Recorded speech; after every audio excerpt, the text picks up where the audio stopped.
Hey, what's going on? YST here, and welcome back to another Raid Shadow Legends video.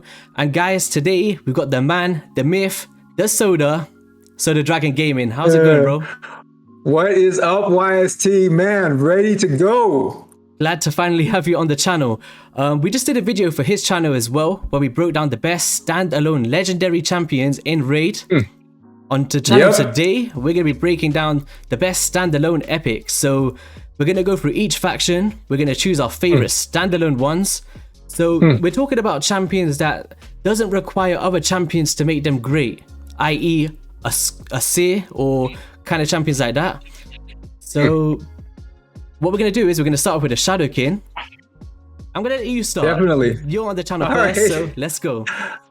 All right, when this dude first came out, I was like, damn, he's ugly. But you know what? He is awesome. He is Torghast the Frog. Ooh. Man, he has this passive. He just poisons people when they hit him. Great for clan boss, really great for a lot of PvE content. He has ally protection, really good self shield. I mean, this guy has everything you need. Decreased attack on the A1. Really good champ for PvE clan boss. Man, this guy is good. So definitely Tyrel. I really love passives, man, because you know they don't turn off. I mean, he just gets hit and he's placing poisons on whoever hit him. So this guy is definitely an excellent choice. What do you think, man? Torghast, you like him or what? Oh, do you know what? I actually use him in my clan boss team even today. Okay. So I'm a big fan of Torghast. I also kind of agree with you because in other areas of the game, which is kind of what this video is about, the provoke is amazing. Some secret rooms, I like to use that. We've got the shield, we've got the ally protection. He heals himself. Poison when he gets hit. He's amazing. Like the passive is amazing. Yep. Torghast. Yeah, so he's like a Drexstar. I mean, he puts a debuff on people that hit him. I mean, it can't get any better than that. We all know how good Drexstar is. And man, we have Torghast coming in just poisoning people that just hit him. So, I mean, excellent choice. At least for me, I think he's a really good carry. Yeah. What about for you, man? Jumbo's just looking at me like, pick me right now, YST. Where we're talking about all areas of the game. Can I really choose Jumbo? I don't think I can. I think I'm going to agree with you on Torghast. Okay. Yeah. Yeah, he's just next to none. You can use him almost anywhere. Amazing in clan boss, amazing in PvP, PvE. Yeah, I think Torghast kind of steals it all, right? Yeah, he is definitely a good champ. He's not like an AoE smasher that's going to wipe out other teams, but man, what he can do is super useful. Yeah, for sure. So, yeah, Torghast gets the win for the Shadow King. All right, Torghast. Nice. You went first last time, so I think it's only right that we choose it first this time. Everyone loves the what do you think, man? Do you know what? Okay, this is tough. Melga Steelgirdle has the only revive in this faction, but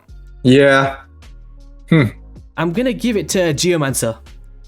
I think Geomancer is he's just amazing. He's got the A1 where he's got a 30% chance of placing a decreased accuracy. And it's an AoE, so it's always nice to have. We've got removes all buffs from a target enemy, then attacks them. Really solid for some faction wars and even just those champions in the Doom Tower you're facing. It comes out really handy. He also steals buffs instead if the target is under a HP burn and reduces the cooldown of Quicksand Grasp, which we'll get into next, if the target is killed by the skill while under a HP burn. But this one here is what makes him really juicy. Fully depletes the target's turn meter and fills his turn meter by the amount the target loses. Yeah, definitely. That is pretty much a free extra turn if that champion has like a full turn meter. And then he also has a 75% chance of placing a burn and a weaken for 3 turns. Amazing. So question. Did you feel the difference when they nerfed him or when they changed him? Personally, no, because I don't use him on a regular basis. I didn't feel the impact personally, but what did they actually change? Can you enlighten me? Because I can't remember. I think they changed him, and then all of a sudden he was way too strong. He was doing like, I think the millions, hundreds. Yeah, it was ridiculous. I woke up and I saw my clan. I was like, what the heck? It's like one dude. It's just literally one Geomancer, and he's like, it's like 100 million. I was like, give me a break. And then they nerfed him like hours later. But yeah, I just thought that was insane when I saw that. So yeah. All right. So yeah, dude. I have to go with the obvious choice on this, and it kind of sucks that there are no other choices. But I mean, you cannot beat a reviver, and really the only reviver in the faction. So it's got to be Melga. I mean, dude. So she is removing a random debuff from a random ally with the A1. It's not super great, but it's really not the worst A1. Yeah. Plus, she has a shield and continuous heal, and she is a reviver. Like a lot of people, that's separate. You have revive champs and then you have shield champs. But with Melga, you got 2 in 1, and then she has a really good revive as well. I mean, dude, she is really OP for the faction wars if you happen to get her.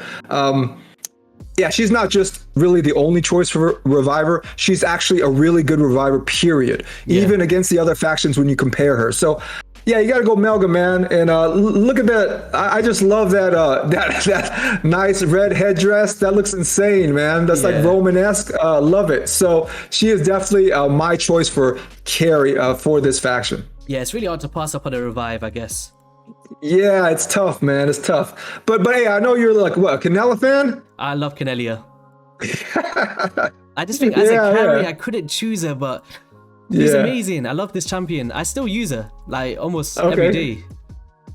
Oh, Canelia. Yeah. Lately, Plarium has been coming out with like creepy looking dwarves, like Demitha too. Yeah. He's really like creepy, horror-ish looking dwarves. So yeah, it's kind of interesting. So so remember guys, in the comment section below, if you disagree with any of us, definitely enlighten us on who you think is the best one in each faction. Okay, so let's head into the next faction now. So we're gonna head into the Knight Revenant, and I believe it's you next, right? Yeah. Go for it. So this one, I mean, is tough because Sepulchre Sentinel, I mean, a really good choice. Block debuffs, defense up, randomly. She's going to block damage from one of the allies. An ally just won't take damage. Yeah, so she has a Launder kit, but the obvious choice here, I think, is going to be Doom Priest. Okay. What can you say, man? Really, she's healing and removing debuffs just with her passive. Now, you have other champs that heal with their, passive. So, for example, Scylla Drakes, she'll heal on every turn as well. But with Doom Priest, you cannot stop her from removing debuffs. Every turn she takes, she will remove debuffs. You just cannot stop it. So annoying to fight her in the arena, whatever, because she's going to remove, and it's random, but still, who can you really count on as a debuffer? Man, it is Doom Priest. Every turn she takes, she's going to remove it. Plus, she's going to heal your team as well. You put her in something like a Relentless set. My goodness, she is healing and removing debuffs like crazy. Now, her A2, that attack up, whatever, man, just turn it off. The A1, increased crit rate.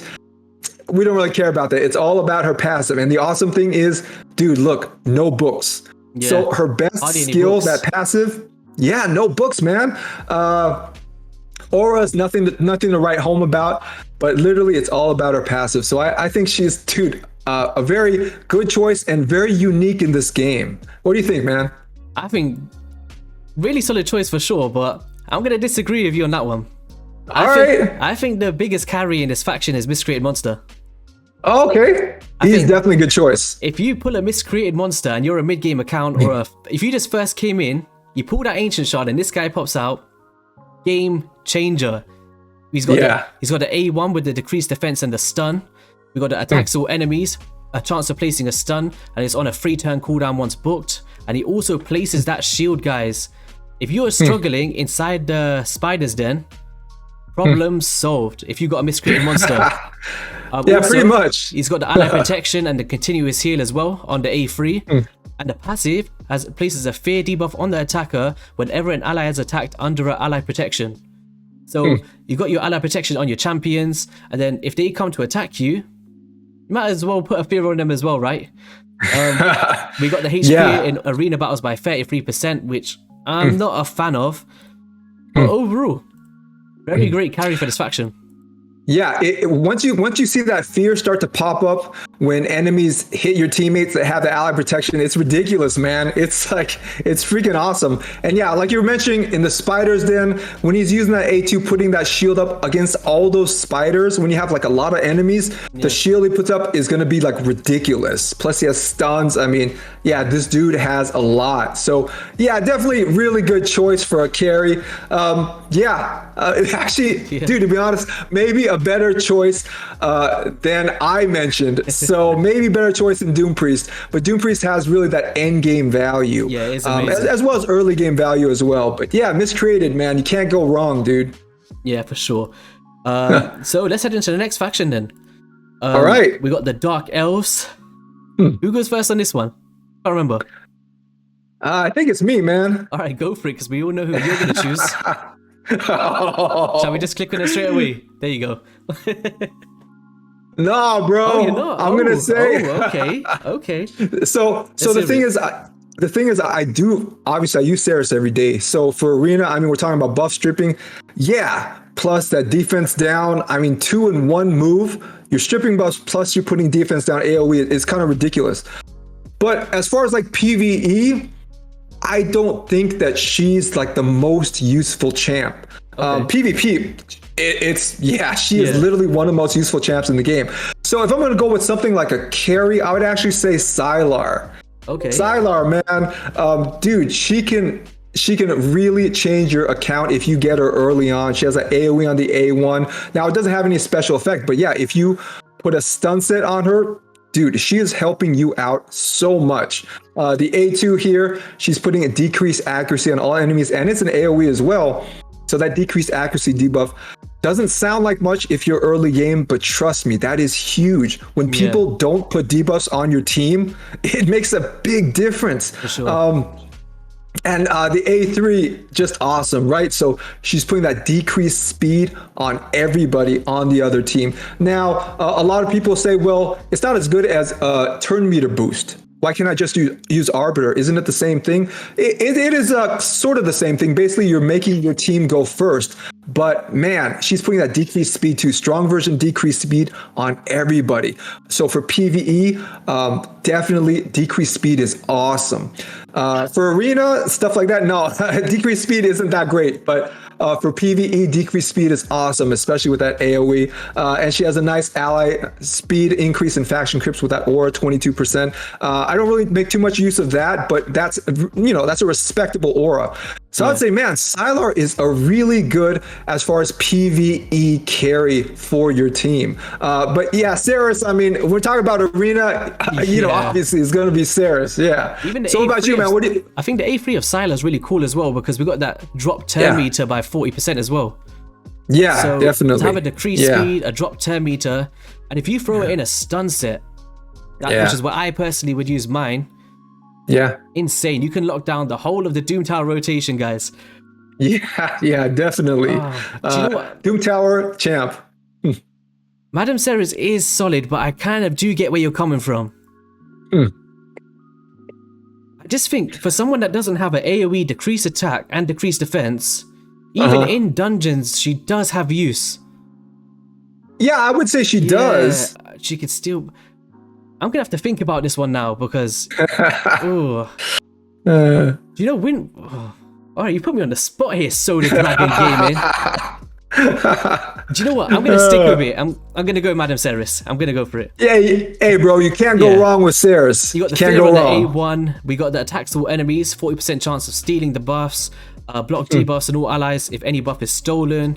Also a true fear debuff for 1 turn on enemies who have buffs stolen. Decreased attack, decreased defense in the same skill, guys. Amazing. Yeah. It's like having 2 champs in one. She's doing 2 different things that usually are separate champs. Look at that. I think this is the reviews that I'd actually agree with for once.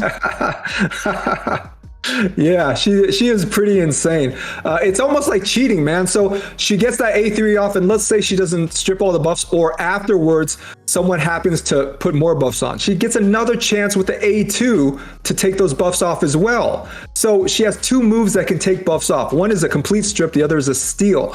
Dude, 2 chances to take away your buffs. That's cheating, man. Even the passive is really solid with the shield. Yeah. It's a nice little touch that I don't think a lot of people kind of see. I actually bring her into the Scarab, and I use this because every time she places the shield, the Scarab doesn't like shields, right? So when I was first beating the Scarab, she was a solid choice for me, but... Yeah. Hey, you can't go wrong with Ceres, man. You cannot go wrong. Let us know, guys, in the comments. But your choice, I think Psylocke is a great candidate for sure. I didn't really think of that one, but as a progression champion, 100%. Undead Hordes. We all know how many Undead Hordes there are. There's a ton. Am I going first on this one? Yeah, I think you're going first, man. The man, the myth, the Gorgrab. Oh, old school. Old school. Gorgrab. How can you deny that revive? It's amazing. We got the A1 chance of removing a random buff, which is okay. Heals 10 meters of all allies by 15% and also places an increased attack. He's also got a speed in arena battles by 23%, which for an epic is really substantial, especially if you haven't got your Arbiter yet. Overall, without him, the faction wars is pretty much really hard to get that free star on that boss. Yeah, this guy, dude, early game, he's OP, man. He is like your early game Arbiter. And people used to use him all the time in the arena because of that arena aura. He's excellent. I mean, amazing. Man. Yeah, until we got all these other revivers, he used to be the go-to reviver, Gorgorab. Didn't they have like a 10x on him before? One of the earliest 10x's, I think, was for Gorgorab because of how much people really wanted him and how useful he was. It's kind of sad to see him kind of drop off the radar recently. You don't really see Gorgorab mentioned in a lot of people's names, but he's definitely one to look out for, guys. If you got him in the vault, you need a good reviver, Gorgorab could be the one for you, for sure. Soda, we want to know what you are thinking here. Bro, there is one epic that I have 4 copies of that are all 6-star level 60, fully ascended. He's my boy Vogoth. Here we go, Vogoth, guys. Man. Vogoth. Amazing. This guy is insane, man. So really the best thing about him is his passive here. So all the damage that he takes, he is changing that, transforming that to healing for the rest of your team and for himself as well. Yeah. So basically 50% of the damage he takes, he makes it, he turns it into healing. Which is just insane because if you think about it, a lot of bosses in the game, all they do are AoEs. So whenever that boss takes a turn, he's hitting everybody, including Vogoth. So Vogoth is taking part of that damage and turning it into healing. So he can really keep your team alive. His A2 here, he has an AoE provoke. So kind of underrated, man. A lot of people, don't know he has this AoE provoke, but this is a really useful PvE skill. Yeah. You're not going to make much use of it in like arena, whatever, but that AoE provoke is really nice. The A1 here, he can increase debuff duration with it. So good A1, not the most excellent thing in the world, but it is a triple hitter. So if you want to bring him into Fire Knight, you can do that. So that triple hitting A1. Also, and I don't make too much use of this because you do need accuracy, but if you want to, he can place a leech on people when he gets hit as well. That's a passive of his. And that's nice as well for bosses. Leech is excellent against bosses and in PvE content. So whenever he gets hit, he's just going to put a leech on you when you build him with accuracy. But you don't even need to. That's the thing. If you don't care about the leech, you don't care about the provoke, dude, just build him tanky. And he will heal everyone every time he gets hit. So I think he's a really great champ to pull early on. He looks disgusting, but dude, like I said, there's only one champ, one epic in this faction I have 4 6-star level 60s of, and I'm not sad about that. That was not a mistake. Vogoth is worth it, and I love experimenting with Vogoth and trying different things, especially with multiple Vogoths. So what about you, YST? What do you think, man? Best carry in this faction? But really solid champion with Vogoth, to be honest. I think that's a great choice. He's also got a Gorgrab in the bottom there saying, please pick me, Soda Dragon. You see him there? That's definitely Gorgrab in another life. Two really solid ones for sure. Let's head into the next one. So we got the Demonspawn up next. Ooh, this is really interesting. All right, guys. So heading into the next faction here, we got the Demonspawn. some really solid champions here, and I believe that I'm going first this time. Yes. All right, so from this list here, I'm going to head down to the bottom right corner with Umbral Enchantress. I think she's an overall amazing CC champion, very underrated. We got the A1, damage increases as current HP decreases. Kind of pairs well with the Provoke. You provoke the enemy teams, they're coming to attack her, and then as her HP is decreasing, she gets a little bit of extra damage out. But my favorite part of her kit is the AoE block buffs at 100% chance. If you can get it fast enough, apply the block buffs and follow it by the Provoke, you can lock them enemies down like no man's business. What do you think about this champion? Really, a 3-turn Provoke AoE is kind of insane when you think about it. Yeah, it's insane. Yeah. But who would you pick from this faction then? Bro. I have to go Padma. Ooh, man, 100% attack down. Yeah, exactly. Dude, it's really hard to not go Padma. Yeah, decrease attack, especially the strong version, is super nice in PvE content against bosses. Plus, she has an AoE decreased attack. So not only are you putting decreased attack on the minions, whoever they are, but you're putting it on the boss as well. So even if, let's say, a minion puts you under a Provoke, and you have Padma, well, she's going to attack that minion with her A1, and then that A1 is going to apply decreased attack to everybody. So it doesn't matter who she hits with her A1, everybody's going to get that decreased attack. So I love that part about her kit. Cough, Hydra boss, decreased attack on all the heads. There you go. There you go, man. It's going to be amazing, guys. The A2 is not bad. You have an AoE decreased accuracy, so definitely not bad. Can be useful in certain situations. But you know what? The A3, man, she can remove all buffs. This is so nice when you're going against waves, and let's say one of them has some sort of unkillable buff or something like that. One of them has defense up, they're healing themselves, they have those continuous heals.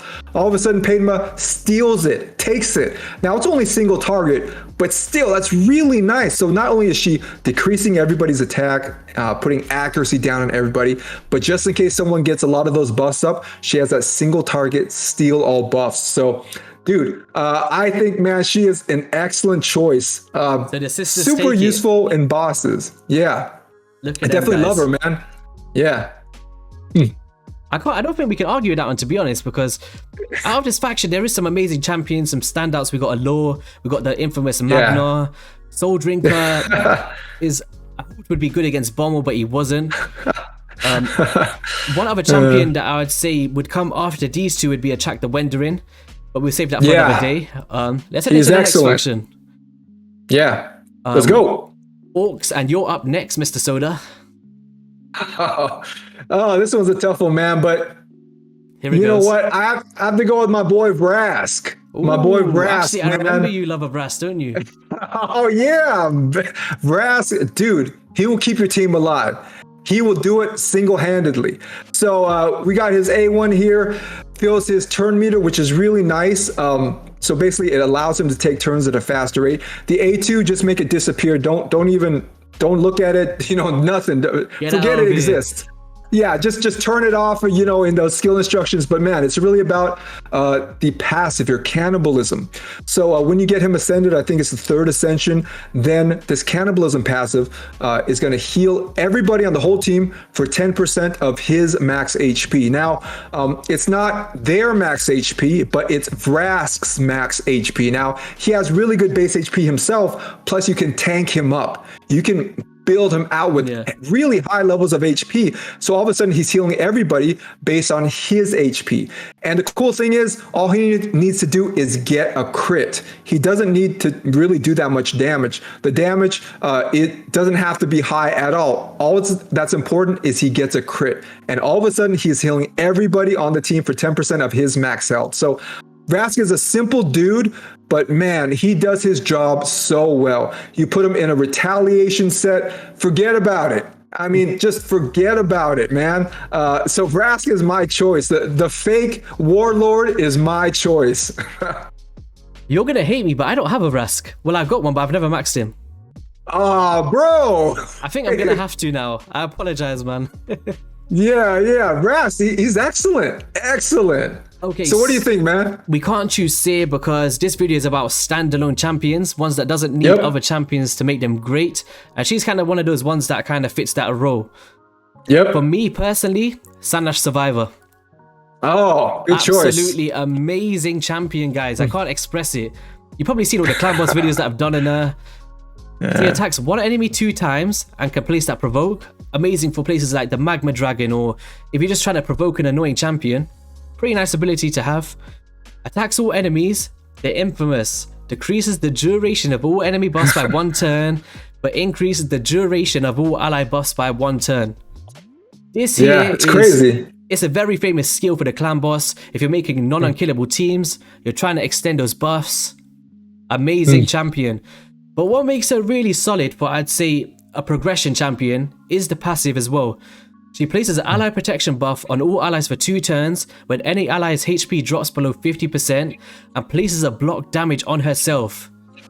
Guys, in the clan boss, if you're getting smacked and she applies this, not only does she have the ally protection, but she's kind of protecting herself because she can't take any damage. Also, in the arena, you can make some annoying compositions. You put a last in the order. What I like to do is I put my 2 Duchess, a Mountain King, and I put her in the end as a kind of meme team. They go in there, try to nuke me with their Trunda. This goes up. They're kind of struggling because they can't kill you. Did you say 2 Duchess? Yeah, 2 Duchess. Oh, are you gonna empower them or what? Heck no, I need one for the Hydra boss. All right. Also, we got the ally defense in all battles on her. And this ability here, guys, it can smack. Is underrated. I've seen upwards of close to 80,000 in the right gear in faction war teams, so I think she's amazing. I would definitely agree, man. The Jorg is an honorable mention because he's a reviver, but I'm gonna stick with my gun on this one with Sandlash Survivor. Yeah, Sandlash is excellent, man. That ally protection and block damage, the fact that it's a passive, that it just goes up, is just crazy. So that means she doesn't have to take a turn to cast it. It just goes up automatically, which is really awesome. So yeah, she is definitely a great choice. Does any other champion in the game have this kind of block damage ally protection kit that you can recall? Well, yes, with the block damage, we do have the dwarf. Samar. Oh yeah. So yes, that's true. But then we haven't got ally protection though. No, I don't think so. So this is a kind of standalone skill in the game that I'm aware of. So very unique for sure. Yeah, definitely. Skinwalkers, epics. We've got a lot of ugly fellas here. I think I'm going first this time. All right. Steel Skull, straight off the bat. Okay. Old school. Amazing champion, guys. Without her, I couldn't finish the faction wars. Literally. We got the poison on the A1. Granted, it's a low chance, but it does proc on the clan boss. We got the cleanse. Can work out pretty well. I used to use it as a cleanse in the clan boss too. We got the increased defense and also the AoE heal, which is substantial, guys. In this faction, for a very long time, support champions kind of lacked. That's true. Yeah, I remember back in the old days, man, Steel Skull was like one of the main clan boss champs that you wanted to have. Excellent champ. So faction wars, definitely. Who would you go for in this faction? This is tough, man, because certain people used to be really good. If we're talking maybe like 2 years ago, it's Rhinebeast. Rhinebeast was crazy. He was insane, man. You're giving me a headache just talking about it. Guys, Rhinebeast, I kid you not, he was Sify back in the day. Yeah, if Sify was in another skin, it was Rhinebeast. Used to go into the arena, used to try kill somebody, and that shield was impossible to strip. Literally. Oh, man. So, hey, you know what? Just because of nostalgia, man, I'm going to give it to Rhinebeast. I know he sucks nowadays, but I can't help myself. He was one of my early favorites, dude. Like you're saying, people used to put like a single Rhinebeast in their arena defense, and he was unbeatable. There's less than a power gun. Yeah, and plus, you know, you can use him in PvE. He really helped me get through that PvE content. really, really well. So he used to be so useful, and then they nerfed him. But you know what? I have hope, man. They're going to bring him back one day, because really right now he is close to useless, which is a shame. Look at him. He looks awesome. They must buff him. We need to start some sort of campaign for them to buff Rhinebeast. He needs to get back to his former glory. So I'm going to go with nostalgia, man. It has to be Rhinebeast. I remember trying to beat him in the arena and freaking dying 4 against 1. I would still die. That's how awesome this guy used to be. Wicked. Apart from nostalgic value, is there any other honorable mentions you'd like to throw in there with your choice? You know, I definitely think Steel Skull is excellent for faction wars. And like I mentioned, man, Clan Boss, he was awesome. But, you know, there are a lot of interesting damage dealers here. Now, when we're talking about PvE, yeah, you don't really need really heavy-duty nukers, but if we're talking about damage, Fane is excellent. Yeah. So for Clan Boss, she can help you 1-key Ultra Nightmare with a Bad Eater. Fane, that's all you need. All epics in Fane, and she's an epic. So she can help you 1-key Ultra Nightmare. That's how good she is. So she would sort of be like a budget Draco. So definitely excellent. She has that decreased attack. She has the poison. She has the weakened, decreased defense. Potentially getting the extra turn with her A1. So she is definitely, if you pull her, yeah, Clan Boss, man, you are going to start to do some heavy damage against that Clan Boss. Ideally with an unkillable team, because she's a little frail, but still, damage, man, you got your budget Draco right there. Yeah, so I think you're choosing your Rain Beast. You're sticking with your guns. I got to, dude. I got to, man. I got to. I know there are Rain Beasts. I know there are fans out there that will be with me. I know it. I absolutely know it. I swear, back then when I pulled a Rain Beast, I screamed like I pulled like a Hegemon. Literally. Exactly. It was amazing. Exactly. Pulling this guy was literally the best thing in the game at that time for me anyway. Yeah.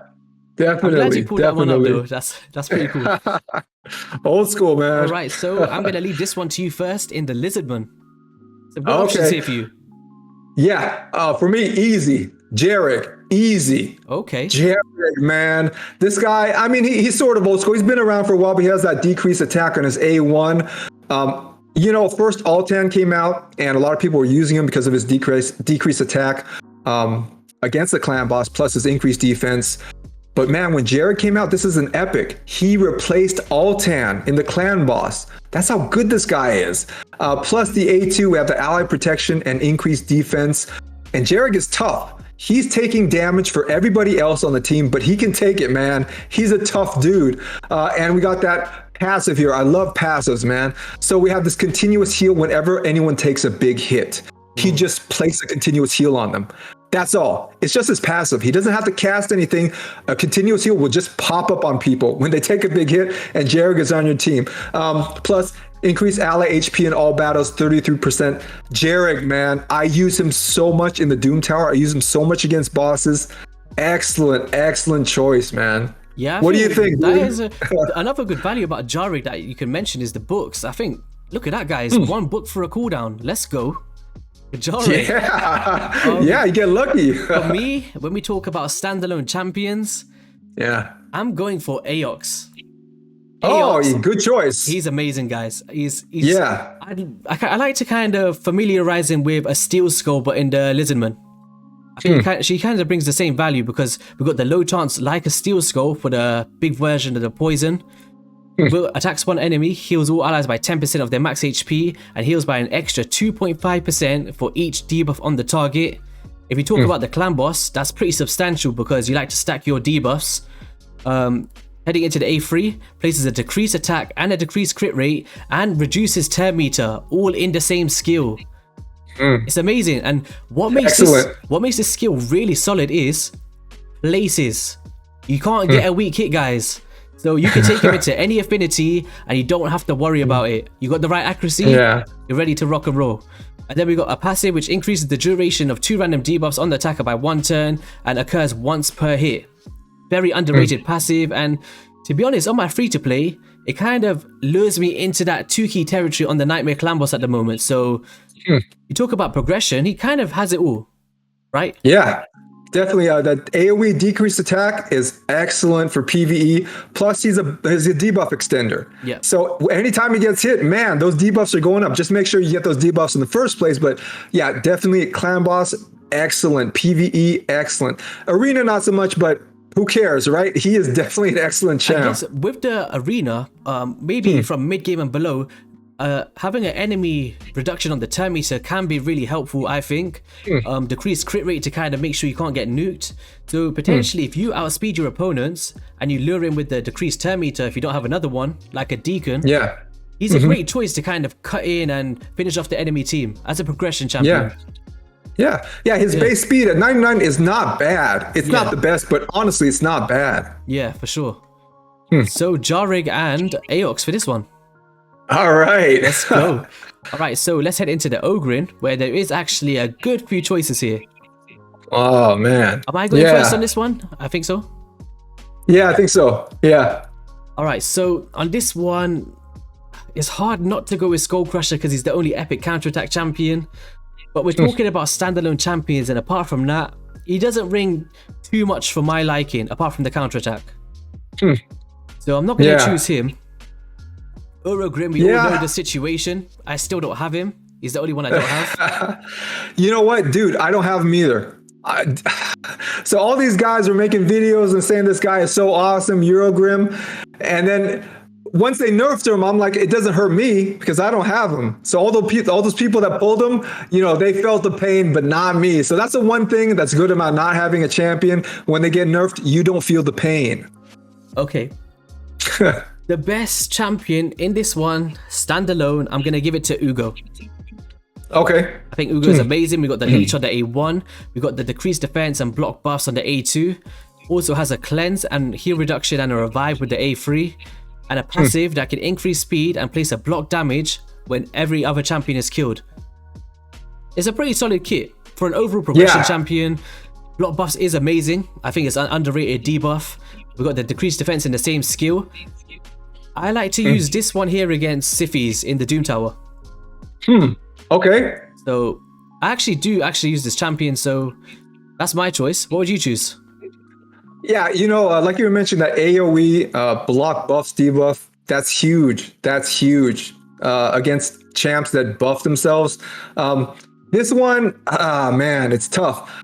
Obviously, Maneater is a good choice, but a lot of times we think about him for clan boss. Now, do a ton of people use him for PvE content outside of clan boss? No. I think you could. I think his kit could be useful, and it could be the case that people actually don't think of him for PvE just because, you know, he's like a clan boss guy. But actually, I would go Maneater because like we were mentioning with Padma, he does have that decreased attack AoE. Now, you do need to build him with crit rate to get that off for his A1, but that is huge. If you can do an AoE decreased attack, you're halving the damage against your whole team. The A2 here, we're stealing turn meter, which is definitely excellent. Now, a lot of bosses this will not work against, but, you know, that's fine. But here, Ancient Blood, that's what everyone knows him for. We have the unkillable buff, the block debuffs. So this is really why you're going to use him. And yeah, this is really good to use in PvE as well, not just clan boss. Now, will we see a resurgence of using Maneater for the Hydra? I think we will. You might need to build some resistance because one of the guys steals your buffs, right? One of the Hydra heads. But yeah, I definitely think so. So Maneater, I would say, is probably underrated for PvE content outside of clan boss. But yeah, I think he's a pretty good choice. Yeah, I think it's good that you touched up on that A1 as well, because it's a 50% decreased attack as long as it's critical. Yeah, very similar to the Padma. That's really solid, and even the Temi fully depleting it, if you're struggling in places like the Fire Knight or the Spider, if you have like a spare Maneater and you're struggling in those areas of the game, that is a good shout. Yeah, for sure, definitely. Yeah, so I can't really argue on that one. So Ugo and Maneater for the Ogrins. Yeah, sounds good. Definitely good choices. Barbarians, I'm gonna leave this one up to you. Okay, for me, this one's pretty easy because you know me, dude. I like accessibility. It's High Katoon. It's going to be High Katoon, man. You get her early on. She has a really nice speed aura, 19% all battles. So you can use her in the arena until you get your Gagorab or whoever, your Arbiter, right? She has this increased turn meter on her A2. Plus, she's putting that increased speed. Now, she doesn't put increased attack or increased defense, but she does have that increased speed. So she's speeding your team up, not only with the aura, but the A2. A3 isn't that great. She's decreasing turn meter of all enemies. But the A1 also is not bad. She places a decreased speed. So this is really useful against bosses. So whether we're talking PvE content or PvP, you can use her in the arena, especially early game. Until you get someone with a better speed aura, she is your turn meter increaser. She is your speed aura champ for the arena. I still use her for the faction crypts, for Barbarians. So, dude, she is a really good champ and obviously free. Yeah, that is a good choice, but I'm going to go with the fat man himself, Farrakhan the Fat. Oh, look at him. He's amazing. Nice. Look at that belly button. Yeah. How can you pass up on that? That's like a mouse, dude. That looks like a LEGGO champion just in itself. What is that? Look, that's Ursaga right there. Yeah. On the A1, we got the decreased defense, which I think is amazing. We got the blender comps with the ally attack with the A3. Also applies that crit rate and crit damage on your champions. We got the burn and the poisons on the A2. I actually used this guy against the Nether Spider. I use him against the clan boss. Well, I used to anyway. You can use him in PvP in arena. So I think, and he doesn't really need any other champion to make him great. He kind of just speaks for himself, right? He also deflects 20% of all incoming damage this champion receives onto all other allies. The damage will be spread equally across all allies. So you can afford to lose a bit of sustainability to add to his damage, which I think is a pretty cool passive there. Yeah, you know, when I first saw that passive, when he first came out, he's deflecting damage onto his teammates instead of like taking damage with ally attack. I was like, dude, this guy's a jerk, man. Like, he's just deflecting damage away from himself. Like, freaking jerk. But, you know, like you mentioned, man, ally attack is powerful. Those are how you get some of the biggest damage numbers in this game, with ally attack. So yeah, excellent champ, Farrakhan. I think even in clan boss comps, I think if you're not building an unkillable team, you build like a defensive comp and then you have your damage dealer.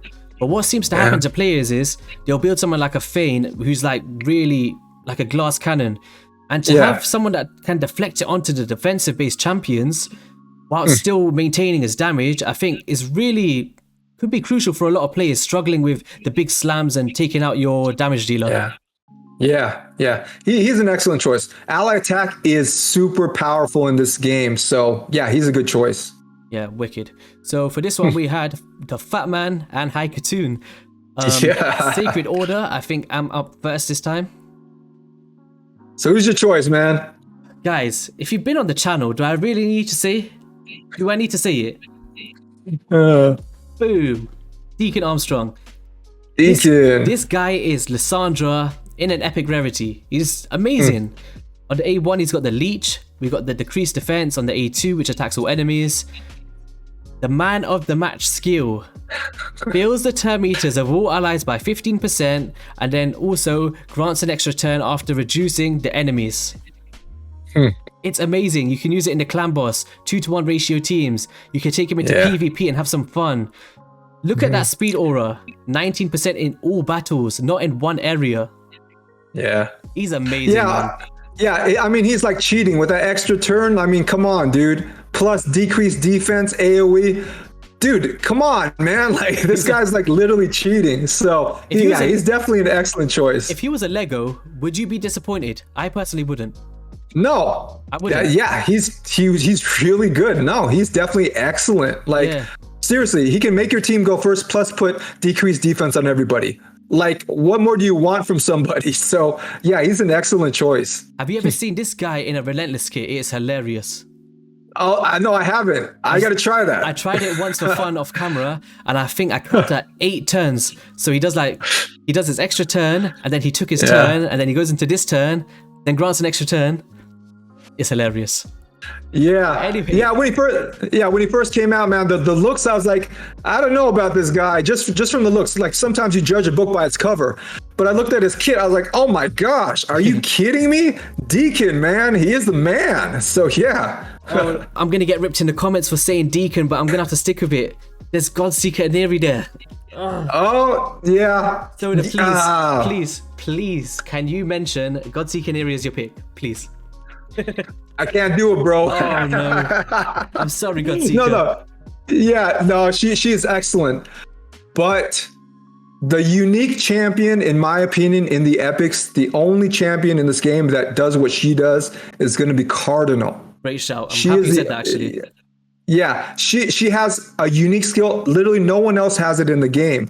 So her revive here, what's unique about it is Hero revives all dead allies, heals them by 25% of their max HP, and boosts their turn meter to max. Now, this reads similar to somebody like Sifi, which, boosts turn meter as well when she revives. But Sifi does not boost the turn meter to the max. She boosts it to full, which is full on the visible area, that yellow bar, but it is not to the max.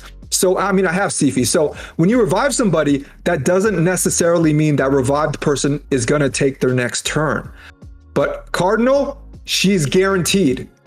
Anybody she revives is 100% guaranteed to take their next turn. They will not get cut in.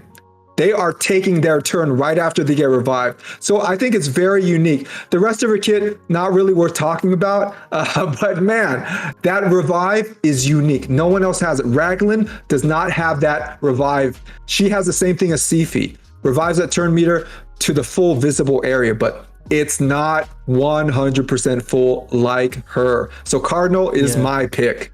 Yeah, I actually used to use Cardinal a lot, but not recently. But she is definitely underrated in that category for revivers. Yeah, I'll admit the cooldown is a little brutal. So even booked 5-turn cooldown for that revive. But if you cannot win reviving all your champs and having them take their turns immediately, I'm sorry, man. I don't know what to say. Dude. Yeah, so that's a definitely solid choice. But honorable mention, Godseeker. I'm sorry.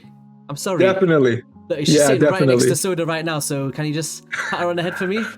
Oh, yeah, there you go. There you go. Where is she? Yeah, there you go. Oh, man. All right. Hi, Elves.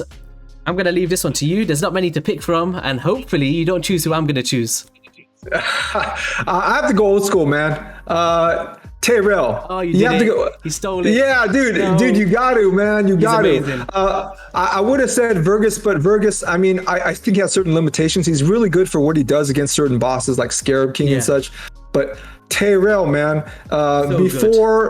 before a lot of these champs had AoE decreased defense, we have Tyrel with that decreased defense, man. AoE. Plus, he can stun. He has that stun on his A3. It's just ridiculous. A1 decrease attack. Now, he does not have a AoE decrease attack, but against let's say a single boss, that's all you need. You need a single target decrease attack. High chance. So man, Tyrel, he can do it. And the crazy thing is his A3, if someone is below 50% turn meter and he does his A3 and removes all the turn meter, they get stunned for 2 turns. And in the arena, 2 turns is like forever. You're dead pretty much. So yeah, whether we're talking about arena, you can use him for the AoE decreased defense. Bosses, PvE content, he is definitely a good champ, and old school too. What do you think, man? I'm gonna agree with you on this one. I love Tyrel. Back in the day, when guys, I don't think you realize how hard this game was back then. This champion was if you pull him, you're like, oh my gosh, I just beat the game. He was that good. The fact he's got a decreased attack on the A1, which attacks 2 times. That's what makes it so amazing, because sometimes you bring in your Sepulchre Sentinel, you bring in your Jareg, and your run can fall short in the clan boss because sometimes it might not place.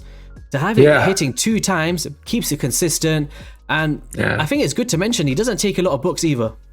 I see 4 here, there's 4 here, and 4 here, which is not the worst in the world. I've seen worse for sure. Some of these for a champ like that, this ability here can smack on single target. AoE decreased defense is amazing, and also that sleep is a nice touch, to be honest. Yeah, I would agree. Yeah, but I would say honorable mention, a guy I hate fighting in the arena that can be super annoying. I hate Jingle Hunter, man. I hate this guy. Dude, when I see this guy in the arena, oh man. Does he still get used? Have you seen him recently? No, man, but it's just memories, bro. Oh, yeah. So we're talking about early progression, right? You're going to see this guy. You're going to see this guy in the arena, and he does this little whirlwind to you. Dude, it's so freaking annoying. It's that freeze ability, right? That he kills an enemy. This one here. Oh, yeah, that's exactly. Radius and a Jingle Hunter. Yeah, so I would say an honorable mention for probably most annoying to fight in the arena early game is going to be Jingle Hunter. Just avoid this guy. Avoid the headache. And guys, just on that topic, jokes aside, if you don't have a speed aura for the arena, that is hefty for an epic. 24%. So even if you don't want to max him out, potentially just throw him there as a lead, and it could help you push to gold 4. So yeah, good little find to be honest. Yeah, that's why we see him in the arena. Same as Gorgorab, that 24% speed aura in arena. So yeah, definitely use him. If you have him, use him. Banner Lords.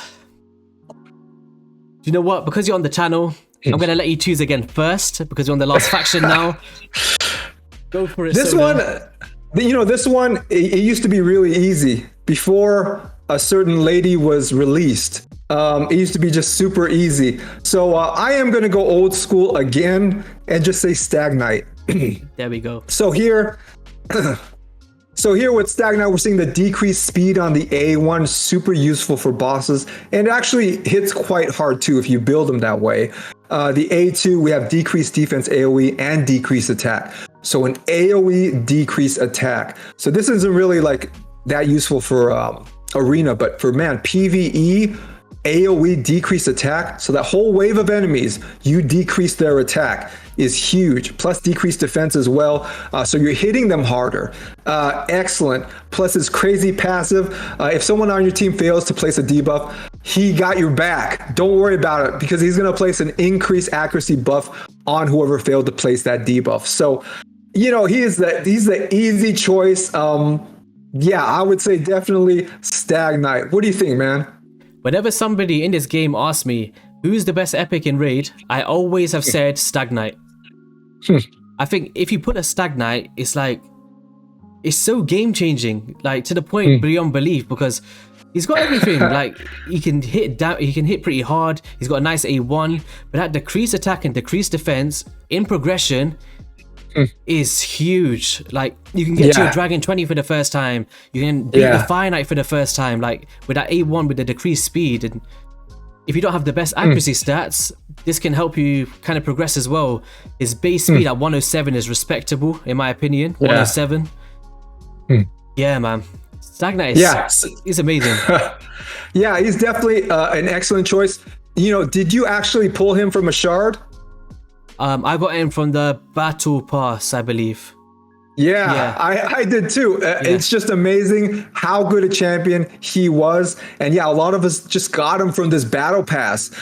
We got a lot of good champs from that Battle Pass. And hopefully they bring it back. What do you think, man? Are they going to bring it back? See, who did we have? We had Frozen Banshee, we had Stag Knight, we had Whirl and Frost King, which is basically a free void LEGGO who did have his uses in the end.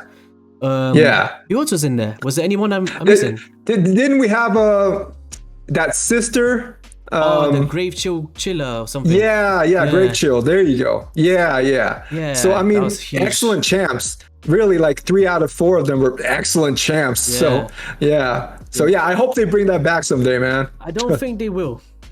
That's what I heard as well. But I'm hoping. Fingers crossed. Man. Yeah. Alright guys, so that's been myself and Mr. Soda Dragon. Hopefully we see a lot more of you on the channel. Fingers crossed. It was fun working with you on this video. We got his main chick Ursaga in the background there, so I can appreciate that. But any last words, anything you want to say to the viewers? Yeah, guys, thanks a lot for joining us. I mean, it's been really fun collabing with YST. I mean, we definitely talked in the background, but it's really cool to be on camera with him and get his opinions about things. He's a super cool dude. Definitely check out his channel, subscribe. And, you know, if you like what I'm doing, check out mine as well. You know, we would love to grow as content creators. Yeah, so definitely help us out in that. Check out our channels. So I really appreciate you having me on, man. Yeah, anytime, bro. It's nice to finally have you on. We kind of spoke about it for ages, and we just thought, even right now, guys, believe it or not, you may see by my eyes, it's 4 in the morning in the UK. And we're out here grinding videos, so definitely go and subscribe to Soda Dragon. He's actually one of the content creators that I watched him from the very beginning, from around 100 subscribers or something, and to see him blossom so quickly, it makes me happy, because this kind of community is not all about yourself, guys. It's about kind of helping each other out and supporting where you can, and ignore all the hate and just support each other. Let's spread love, right?